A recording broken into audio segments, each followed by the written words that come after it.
clase de la siguiente semana, porque ustedes saben que la siguiente semana es feriado. Entonces vamos a hablar de un tema relacionado con la clase que han tenido el día de hoy acerca de respuesta inmune celular. Ustedes han visto que las células T, básicamente, vamos a hablar de respuesta inmune celular, básicamente mediada por células T. La respuesta inmune celular, las células T reconocen antígenos asociados al complejo mayor de histocompatibilidad. Entonces tienen las células presentadoras de antígeno, las cuales presentan el antígeno, ¿no?, ya sea ligado al MHC tipo 1 o al MHC tipo 2, y lo presentan a las células T para que las células T se activen. Entonces han visto hoy día en la mañana cómo está conformado el receptor de células T, cómo está conformado el receptor de células B, y cuál sería la conformación de este receptor que permite justamente que se reconozca específicamente un antígeno cualquiera. Entonces, para empezar, vamos a ver un video para que recuerden esta primera parte.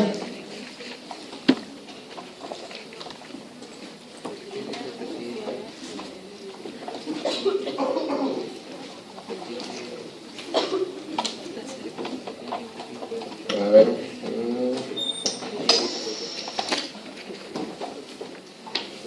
Eso, tío.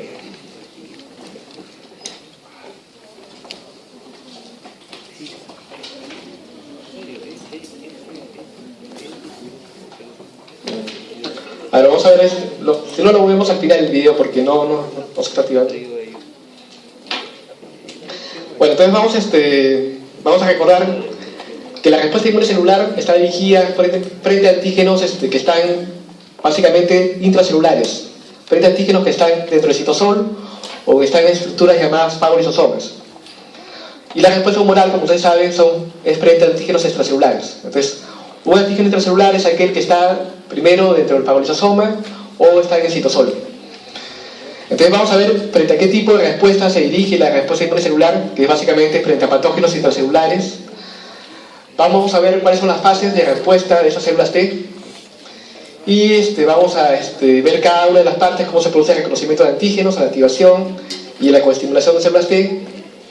Cómo se produce esta respuesta de células T frente al antígeno, por lo cual involucra justamente la producción de proteínas llamadas citoquinas. Y finalmente vamos a ver, una vez activada la célula T, cómo se diferencia a células efectoras de diferentes tipos, ¿no? Ya puede ser de tipo TH1 o TH2.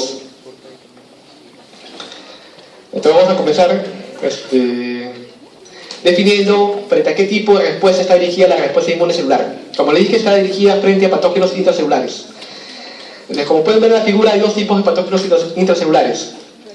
Aquellos patógenos que están al interior de fagocitos, ¿no? Pues, si tienen un fagocito, el fagocito lo que va a hacer es, como su nombre lo indica, fagocitar o un patógeno cualquiera, y ese patógeno cualquiera lo van a alojar en el fagolisosoma. Primero en el fagosoma, y ese fagosoma se une a lisosomas, forma el fagolisosoma.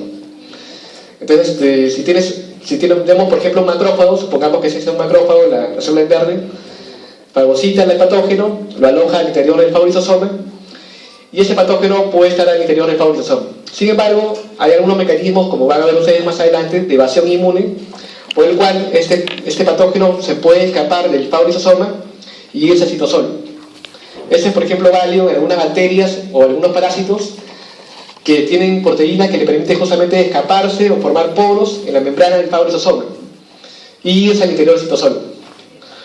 Ahora, ustedes saben que si el patógeno está dentro del fagolisosoma, ¿por qué tipo de AQL le ha presentado? ¿Por qué tipo de MHC? ¿Tipo 1 o tipo 2? Si está al interior del fagolisosoma, tipo 2. Y si está en el citosol, tipo 1. Entonces ya van a ver que, en ese caso, ya sea que se escape o permanezca en el fagolisosoma, igual va a poder ser reconocido por el sistema inmune, ya sea por el MHC de tipo 1 o el MHC de tipo 2. Sin embargo, algunos patógenos logran salir del citosol, incluso algunos logran escaparse. Por otro mecanismo de evasión inmune, logran escaparse de la célula, evitando justamente ser destruida al interior de la célula, pero sin embargo, cuando se escapa, la respuesta inmunomoral que está circulando lo puede reconocer. Y anticuerpos o complementos que están circulando lo pueden destruir. O el otro tipo de patógeno intracelular sería por ejemplo, ¿Ya? Sería, por ejemplo, si tenemos ya, que no tenemos un fagocito, sino tenemos células no fagocíticas, el otro patógeno intracelular sería, por ejemplo, un virus. Y ustedes saben que todos los virus, para ingresar a la célula, usan receptores propios de la célula, cualquier tipo de receptor. Hay algunos virus que son más específicos para determinados receptores. Y por un mecanismo mediado por el receptor, se produce una endocitosis del virus, el virus ingresa. A veces no ingresa todo el virus, sino ingresa material genético nada más.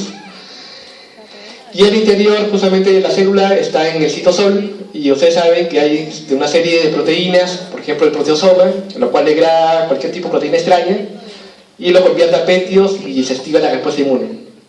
Entonces esto es válido para virus, por ejemplo también es válido para algunas bacterias del género Rickettsia, y para algunos protozoarios que pueden ser en el citosol como Plasmodium, Falciparum y Cryptosporidium, y bueno, un hongo Cryptosporidium. Entonces tienen dos tipos de patógenos intracelulares, aquellos que están al interior de fagolisosomas, ¿no? O aquellos que ingresan por mecanismos mediados por receptores, como el caso de virus, y están en el citosol. La respuesta inmunocelular se dirige frente a estos tipos de patógenos intracelulares. Recuerden que la respuesta inmunocelular es frente a patógenos extracelulares. La celular es frente a patógenos que están al interior de una célula, ya sea al interior de un fagolisosoma, o si lo podemos encontrar en el citosol. Entonces, si tenemos, por ejemplo, una célula una célula presentadora de antígeno, acá en una APC, que puede ser en este caso, ¿qué tipo de célula es? Una célula dendrítica, ¿no? Entonces, la célula dendrítica, como ustedes saben, expresa, como toda célula nuclear, expresa el MHC de tipo 1, y además, como es una presentadora de antígeno, expresa el MHC de tipo 2, expresa ambos, tipo 1 y tipo 2. Ahora esta célula dendrítica, que expresa MHC de tipo 1 y tipo 2, podría presentar antígenos a las células TCD4, que en un principio son naïf o no, porque no están estimuladas, son inexpertas inmunológicamente. Lo presentan ligado al MHC de tipo 2, presentan el antígeno a las células TCD4, y si lo presentan ligado al MHC de tipo 1, lo presentan a las células TCD8, ¿no? Entonces ambas células producen producto de esa presentación de antígeno, que les vamos a explicar ahora cómo se produce la presentación de antígeno, se va a activar. Entonces el primer paso es el reconocimiento del antígeno. Las células T reconocen el antígeno por medio de qué estructura, qué tipo, por medio de su receptor, ¿no? De su receptor de células T. Entonces las células T tienen un receptor específico para los millones de antígenos que existen, y lo reconoce por medio del receptor del TCR o receptor de células T. Ahora, en el caso de las células TCD4 son particularmente importantes porque las células TCD4, ¿no?, al producirse el reconocimiento de antígeno, se van a activar, y al activarse produce interleuquina 2, que es una citoquina, y esa interleuquina 2 activa justamente la expresión de la cadena alfa del receptor de interleuquina 2, por lo cual se forma un receptor completamente formado, y esa interleuquina 2 actuaría de forma autocrina, ¿no?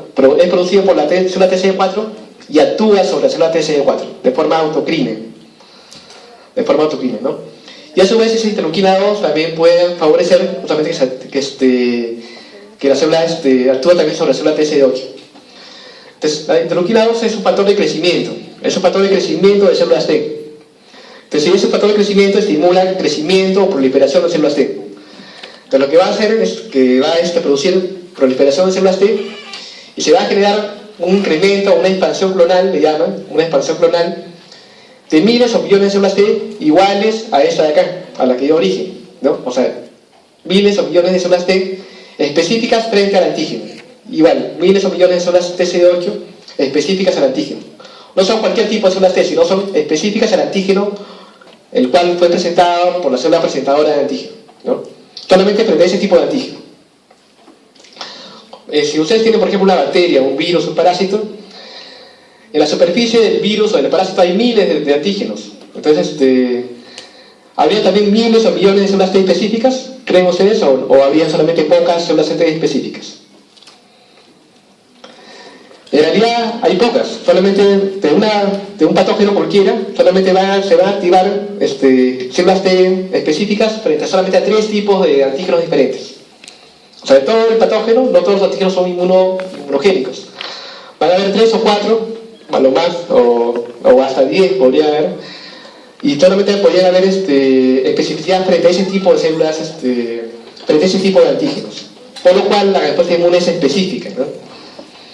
Entonces, una vez que se ha activado, se ha expandido clonalmente, ha habido proliferación clonal de células TCD4 y TCD8. Estamos hablando ya de glóbulos linfoides, todavía glóbulos linfoides, por ejemplo, podría ser vaso o glóbulos linfáticos, como hablamos hace 2 clases. Se va a diferenciar, y se diferencian o a células efectoras, como se sabe, o a células de memoria. Igual, células CD8 se diferencian a células efectoras y las células de memoria. Las células efectoras, como ustedes saben, son células que van a mediar justamente la destrucción del patógeno o van a producir alguna cosa, alguna proteína, que va a su vez actuar de manera indirecta para destruir al patógeno, ¿no? En este caso, las células TCD4 son colaboradoras o helper, producen citoquinas que activan macrófagos o activan células B, las cuales las células B activadas se diferencian en células plasmáticas que producen anticuerpos.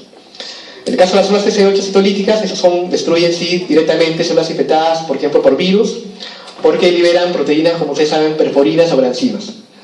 Entonces, en general, esa es la secuencia justamente de activación de las células T. Se activan, una vez activadas, proliferan clonalmente, y una vez que proliferan, se van a diferenciar, y diferenciadas salen de los órganos linfoides y se dirigen a los tejidos periféricos, donde se ha producido la infección. Entonces, eso sucede, por ejemplo, en nódulos linfáticos o vasos, y una vez diferenciadas las células T, CD4, CD8, se dirigen al sitio de infección para destruir el patógeno en el sitio de infección. Recuerden que la célula dendrítica lo que va a hacer es transportar el patógeno o transportar restos del patógeno del sitio de infección a los órganos linfoides periféricos. Entonces, luego sale de los órganos linfoides periféricos y vuelve nuevamente al sitio de infección. Entonces, vamos a explicar un poco más en detalle cómo se produce eso. Entonces, las células T, como se sabe, reconocen péptidos, un péptido como es una secuencia muy pequeña de proteínas, son formadas por aminoácidos, hasta 30 aminoácidos, más o menos, dependiendo del tipo de MHC. Entonces, la célula T siempre va a reconocer péptidos asociados al MHC, nunca va a reconocer péptidos solos, siempre el péptido debe ser asociado al MHC. Ahora, entonces la primera característica sería que el APC, tenemos acá el APC, que tiene un alelo de un MHC, presenta el péptido a la célula T, ¿no? Con lo cual, esta es la señal número 1. La señal número 1, o señal de reconocimiento de antígeno, sería esta de acá. Pero para que se produzca activación de células T, no basta que el APC presente el péptido a la célula T. No basta, porque ese es un reconocimiento, digamos, muy temporal. O sea, la célula T con la APC se pueden pegar, o sea, la APC le puede presentar el antígeno peptídico a la célula T, pero con la misma se puede despegar. O sea, hay un reconocimiento, pero si no hay algo que una las dos células por un buen tiempo para que permita que la célula T se active, no se va a producir activación de células T. Entonces se requiere que las células T con las células APC permanezcan por un buen tiempo unidas para que la célula T tenga tiempo de activarse. Entonces, en teoría, si yo tengo, por ejemplo, células T y APC, que si tienen especificidad pero no tienen moléculas de unión adicionales, se van a unir y se van a destruir. Van a ver eso, ¿no? Y en ese proceso no va a haber activación de células T. Entonces yo requiero justamente otras moléculas que permiten la activación de células T, que se llaman moléculas accesorias. Y las moléculas accesorias no son otra cosa, entre otras, por ejemplo, que moléculas de adhesión. Moléculas de adhesión celular. O sea, moléculas que permiten que las células T y APC permanezcan por más tiempo unidas para que se produzca la activación, como les digo, de células T. Entonces vamos a ver más adelante que moléculas accesorias, por ejemplo, se consideran a los coreceptores CD4, CD8, ¿no? A moléculas de adhesión, como les dije, y moléculas receptoras de coestimulación. Entonces son otras moléculas que permiten la activación de células T. Con lo cual va a haber la señal número 1 y también va a haber la señal de coestimulación, que sería la señal número 2, ¿no? Ahora vamos a explicar de qué tipo de moléculas son estas de coestimulación y moléculas de adhesión. Entonces, esta es la imagen clásica, justamente le llamamos en inmunología sinapsis, pero sinapsis inmunológica, en el cual una célula entra en contacto con otra. En este caso tienen acá en verde, tienen a la APC, que puede ser, por ejemplo, un macrófago, la cual está presentando un péptido, ¿no? Como es un macrófago, presenta el péptido ligado al MHC tipo 2 y lo presenta al célula T, lo cual lo reconoce por medio del TCR, ¿no? Ahora, se dan cuenta del TCR, ¿qué está reconociendo? Está reconociendo tanto el péptido pero además está reconociendo parte del alelo MXC tipo 2, ¿no? Está produciendo un doble reconocimiento. Está reconociendo el péptido y reconociendo algunos aminoácidos cercanos al sitio de unión al antígeno, ¿no? Con lo cual el reconocimiento es altamente específico. No solamente reconoce el péptido, sino reconoce también secuencias adyacentes justamente de un complejo mayor de isocompatibilidad. Ahora, además, tenemos una molécula correceptora, que en este caso sería, por ejemplo, si es MXC tipo 2, sería CD4.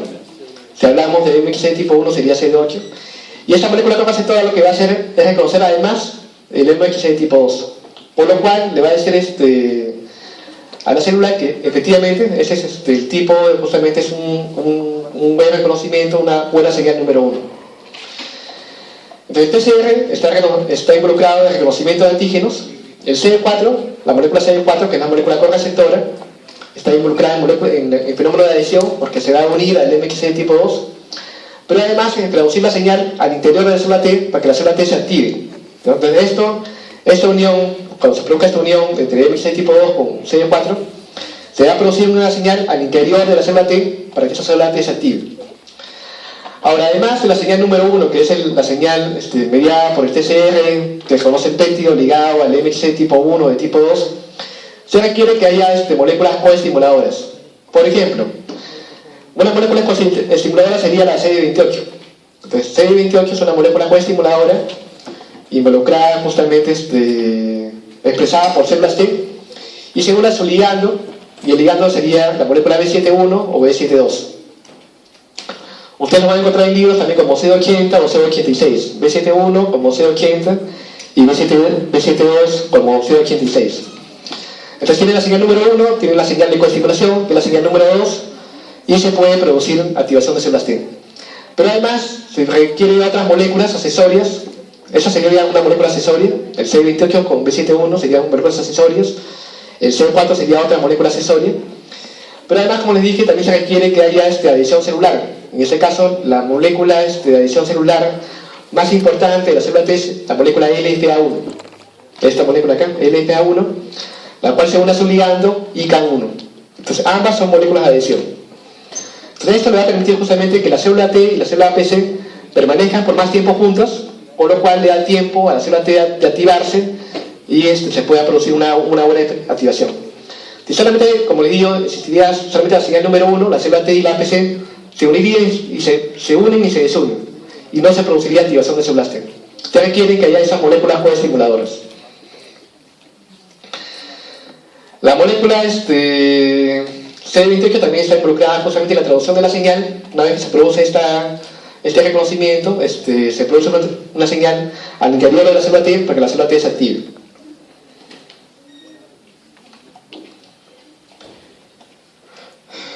Y eso lo van a ver en el video, ¿no? Tiene primero la célula TC4 en la I, la cual se une al APC, se produce la señal número 1, se produce la señal número 2, y además se requiere justamente las otras moléculas de activación, las señales de moléculas de adhesión, como LFA3 con CD2 y CAN1 con LFA1, ¿no?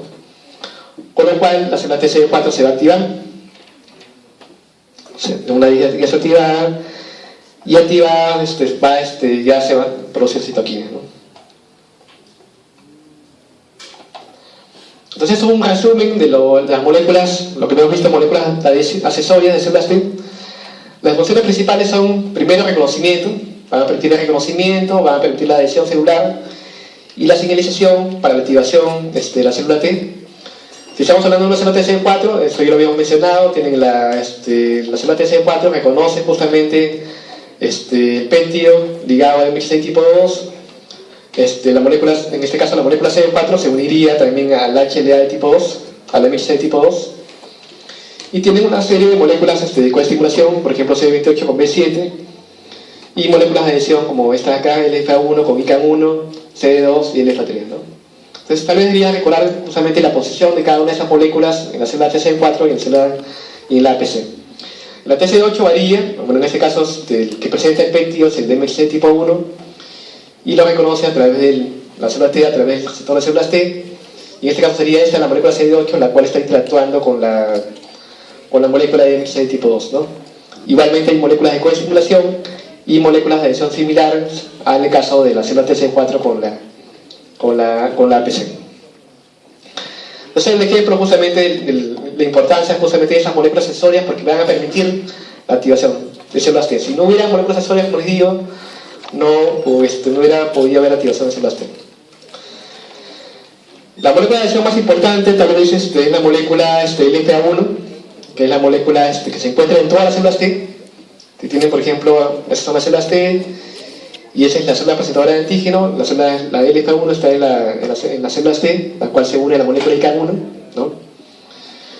En el caso, por ejemplo, de células T naive, o células no estimuladas o inmunológicamente vírgenes, además de LPA1 se expresa la LPAN1, la cual su ligando es la molécula MATCAN1. Y en caso de células efectoras activadas adicionalmente a LPA1, se encuentra la molécula BLA4, ¿no? La cual se une a su ligando, que es BCAN1. Pero todas las células T tienen la molécula, recuerden, LPA1, ¿no? Entonces, dependiendo del tipo de célula, si es una célula naive o es una célula activada, van a expresar también otras moléculas de adhesión, y la cual tiene sus ligandos justamente. En este caso el ligando ya no se encuentra, ya no sería, el ligando no se encontraría en la APC, sino se encontraría, por ejemplo, en el hotelio activado, que sería BCAN1, y en las células T naive su ligando está en el hotelio mucoso.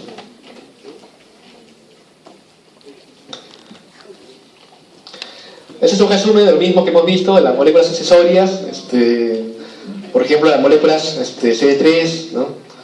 Las moléculas coreceptoras CD4 o CD8, las moléculas coestimuladora CD28, la cual se une a B71 y B72, la molécula CTLA4, ¿no? La cual se une también al mismo ligando B71 B72. Pero si eso da una señal de coestimulación positiva, esta más bien es una señal da una señal de inhibición. Cuando CTLA4 se une a B71 B72, es una señal de inhibición. Tenemos las moléculas de adhesión, LPA1, la cual se une a ICAN1, y BLA4, la cual se une a BCAN1. Entonces vamos a ver algunos ejemplos justamente de esas moléculas. Entonces dijimos que para que se produzca activación se requiere que haya la señal número 1, la cual la señal número 1 está mediada por el péptido presentado por el MHC, ¿no? A la célula T. Entonces supongamos que tenemos una célula presentadora de antígeno, una APC, un macrófago. Entonces el macrófago presenta ese antígeno, lo presenta a la célula T, naive, y se da la señal número 1, ¿no? Se da la señal número 1.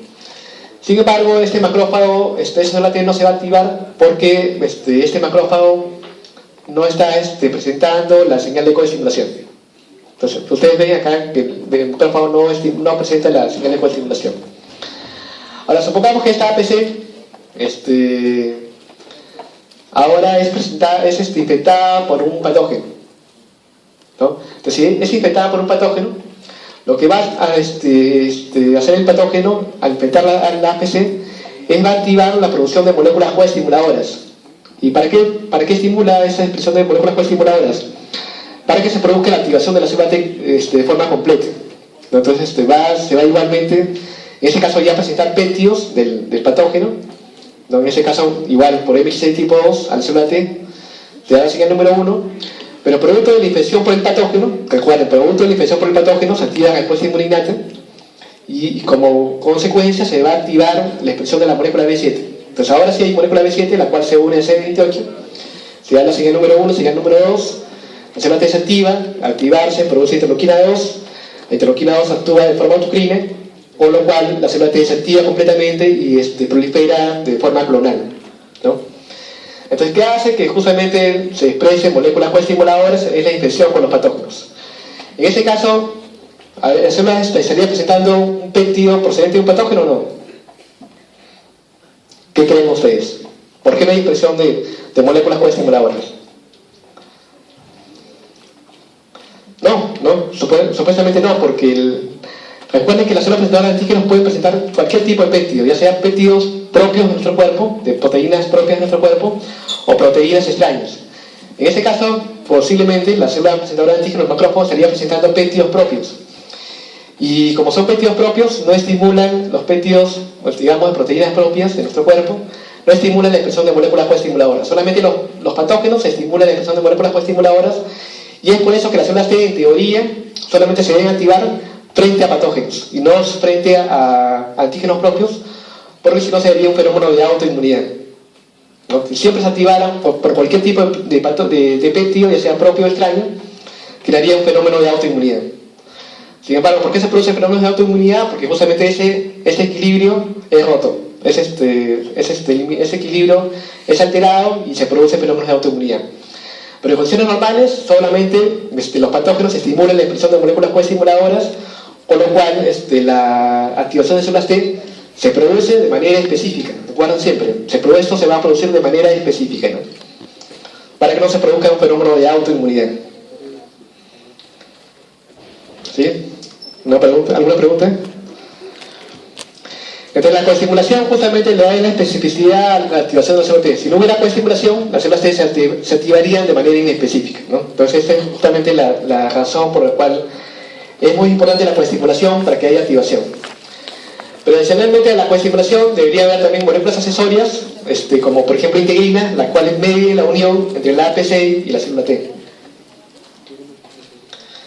Entonces si nosotros tenemos por ejemplo una célula T, ¿no?, abajo, en azul, y una APC en amarillo, cuando interactúa la APC con la célula T, se da primero, al interior de la célula T se da una señal, o sea, producto de esa interacción, se da una señal al interior de la célula T de activación, cuando la célula T se activa.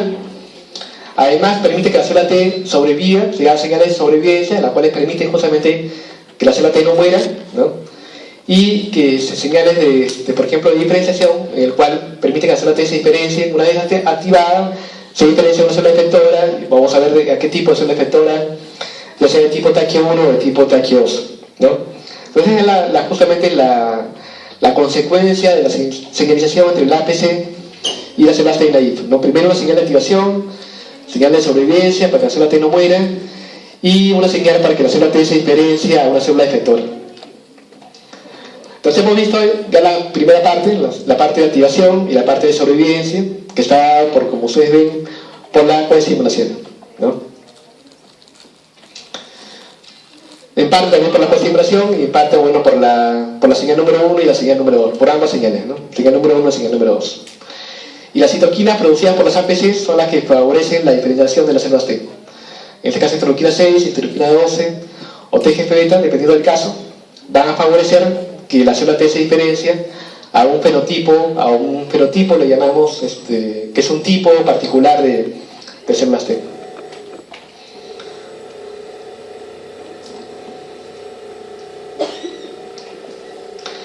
Entonces hemos visto que las células T responden frente al antígeno, o sea, responden frente a un antígeno no determinado, y vamos a hablar de un concepto básico justamente cuando hablamos de respuesta inmune celular. Y ese concepto es de citoquinas, ¿no?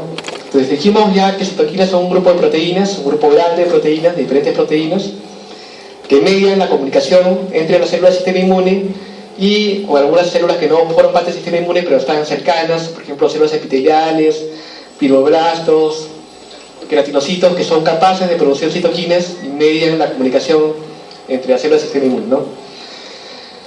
Entonces las citoquinas son un grupo de proteínas producidas por leucocitos y por otras células, siempre en respuesta a un estímulo. Debe haber un estímulo para que se produzca la citoquina. No puede haber citoquinas liberadas de forma circulante si no hay un estímulo cualquiera. Entonces, si yo, por ejemplo, saco sangre periférica de cualquiera de ustedes y quiero ver citoquina, probablemente esa citoquina está en un nivel basal, está en un nivel bajo.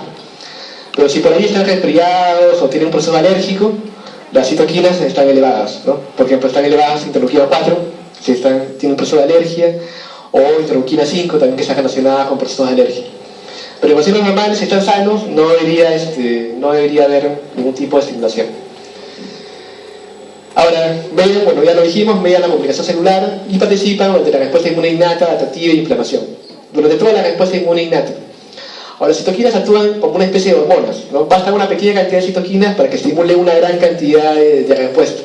Entonces, ¿por qué? Porque actúan en algunos casos en forma de cascada, que van activando una vía y esa vía activa otra, y así sucesivamente hasta producirse un efecto final. Ahora, las citoquinas tienen tres modos de actuar. De forma autocrina, cuando la citoquina es producida por la célula y la misma célula tiene receptor para esa citoquina, ¿no? Por lo cual se produce el reconocimiento de la citoquina con su receptor y actúa de forma autocrina. Ahora, algunas citoquinas actúan de forma autocrina. Ahora, de forma paracrina significa que la célula produce la citoquina, pero estas citoquinas actúan sobre una célula vecina, la cual tiene receptor para esa citoquina y actuaría de forma paracrina. Y de forma endocrina significa que la citoquina es liberada y pasa por el torrente sanguíneo y una célula más lejana, ya ubicada en un tejido más lejano, una célula distante, pues puede recibir el mensaje de esa célula de forma endocrina, ya porque ya involucra justamente un paso más largo. La célula está más alejada justamente de la célula que produjo la citoquina terminal. Ahora todas son las propiedades principales de la citoquina, ¿no? Ahora, ¿qué tipo de citoquinas existen? ¿No? En un principio le van a encontrar ustedes diferentes nombres, y eso más que todo los diferentes nombres fueron dependiendo el tiempo en que fueron descubriendo las citoquinas. Entonces, en primer lugar descubrieron que las citoquinas eran producidas por fagocitos. O sea, se descubrieron, entonces le llamaron monoquinias, porque eran producidas por fagocitos mononucleares, ¿no? Después descubrieron también que los linfocitos también son capaces de producir citoquinas, entonces le llamaron linfoquinas, que son producidas por linfocitos activados, por linfocitos T activados. Entonces los diferentes nombres que reciben las citoquinas en realidad todas son citoquinas, ¿no? Pero la diferencia es el nombre. En el nombre es un nombre, digamos, genérico, que abarca las citoquinas todas producidas por fagocitos mononucleares o todas producidas por células T activadas. Y en el caso, por ejemplo, de interleuquinas, eran citoquinas aquellas que eran producidas por linfocitos y que actuaban sobre otros linfocitos. Por eso lo llamaron interleuquinas, ¿no? Entonces ustedes ya nos habrán leído que ahí existen la interleuquina 1, interleuquina 2, 4, 5, 10, 12, 13, 22, 21, 7, y todas las que sí, TH, interleuquina 9, cada vez descubren cada vez más citoquinas, ¿no? Le llaman IL1, y dependiendo del tipo, a medida que la van descubriendo ya reciben el nombre, el número de la interleuquina. Entonces tenemos, por ejemplo, una célula es estimulada por un estímulo cualquiera, bueno, en este caso un estímulo puede ser un patógeno, produce las citoquinas actúan sobre una célula, en este caso vecina, de forma paracrina, la cual debe tener un receptor para esa citoquina. Si esta, por ejemplo, produjo interferón gamma, el interferón gamma debe tener receptor para interferón gamma, con lo cual esta célula vecina o célula target para esa citoquina recibe el mensaje final justamente de la citoquina, ¿no? Ahora, ¿cuáles son las propiedades de las citoquinas? ¿Cuáles serían las propiedades? Las propiedades básicamente son primero, una de las más importantes es la pleiotropía. Pleiotropía, se dice que las citoquinas son la mayoría de ellas, no todas, pero la mayoría son pleiotrópicas. Y pleiotropía significa cuando una, en este caso, como estamos hablando del sistema inmune, cuando una citoquina tiene más de un efecto, ¿no? Cuando cualquier cosa tiene más de un efecto se dice que es pleiotrópico. En ese caso, como estamos hablando de proteínas, se dice que, por ejemplo, la interleuquina 4 es una de ellas, hay varias citoquinas que son pleiotrópicas, eso es un ejemplo nada más. La interleuquina 4 tiene diferentes efectos, por ejemplo, activa células B, ¿no? Promueve proliferación de timocitos y activa proliferación de mastocitos. Entonces, como tiene más de un efecto, se dice que la citoquina es pleiotrópica, ¿no? Tiene más de un efecto. Además, las citoquinas son redundantes. ¿Por qué? Porque existen varias citoquinas que tienen el mismo efecto. Son redundantes en el mismo efecto. Entonces, por ejemplo, para proliferación de células B, la proliferación de células B se estimula tanto por interleuquina 2, interleuquina 4 y interleuquina 5. Esas citoquinas son redundantes entre ellas porque todas promueven proliferación de células B por separado, ¿no? Por separado promueven proliferación de células B. Ahora se dice también que las citoquinas actúan de forma sinérgica. Entonces otra propiedad de las citoquinas sería la sinergia. ¿Por qué? Porque dos citoquinas pueden actuar de forma conjunta o sinérgica, forma conjunta, para activar células B. Por ejemplo, interleuquina 4 y interleuquina 5, si actúan de forma conjunta, activan células B de forma conjunta. Y hay el fenómeno también de antagonismo, en el cual, por ejemplo, significa que una citoquina tiene una propiedad contraria a la otra citoquina. En este caso, si tenemos, por ejemplo, que la interleuquina 4 activa células B, el interferón gamma podría inhibir justamente la activación de las células B estimulada por la interleuquina 4. Entonces, interleuquina 4 estimula células B, interferón gamma y activa la activación de células B inducida por interleuquina 4. Sin embargo, vemos que interferón gamma podría, en otros casos, podría activar células B para un fenotipo particular de anticuerpos. Pero en este caso es una función antagónica porque está inhibiendo la función de interleuquina 4 de forma antagónica, ¿no? Entonces pueden ser pleiotrópicas, pueden ser redundantes, pueden ser sinérgicas y entre algunas pueden ser antagónicas, ¿no? Ahora, citoquinas para que actúen sobre su receptor, se requieren que haya una familia de receptores adecuados. Y esto lo pueden ustedes ver, o sea, hay receptores, por ejemplo, para la familia de receptores de interleuquina 2, interferón gamma, TNF, para interleuquina 1 el receptor es diferente, ¿no? Interleuquina 8 y TGF-beta. Entonces ven que la disposición de los receptores no siempre es la misma, puede ser un monómero, como este caso, ¿no? Puede ser trímeros, o dímeros, o un dímero y un monómero. O tener esa estructura en el cual el receptor atraviesa la membrana plasmática, ¿no? Entonces existen diferentes tipos de receptores para los diferentes tipos de citoquinas que están reportadas. Ahora eso ustedes lo pueden leer más en detalle, no voy a entrar en detalle la función de cada citoquina. Tienen citoquinas que participan en la inmunidad innata, citoquinas que participan en la inmunidad adaptativa. Las inmunidad innata son, por ejemplo, como ustedes saben, interferones de tipo 1, interferón alfa, interferón beta, que son los interferones de tipo 1, interferón alfa y beta, ¿no? Además, la interleuquina 1, ustedes ven acá, por qué es secretada y qué tipo de efectos tendría. El TNF alfa también se considera como citoquina de inmunidad innata. La interleuquina 2 y interleuquina 6. Y la inmunidad adaptativa principalmente está mediada por esas citoquinas. Existen otras citoquinas de inmunidad adaptativa, esas son, digamos, las más no las principales, pero sino las que estimen mayores resonancia. Por ejemplo, interleuquina 2, interleuquina 4, 5, 25, TGF-beta, y interferón gamma, que es probablemente la más conocida de todas, ¿no? Interferón gamma.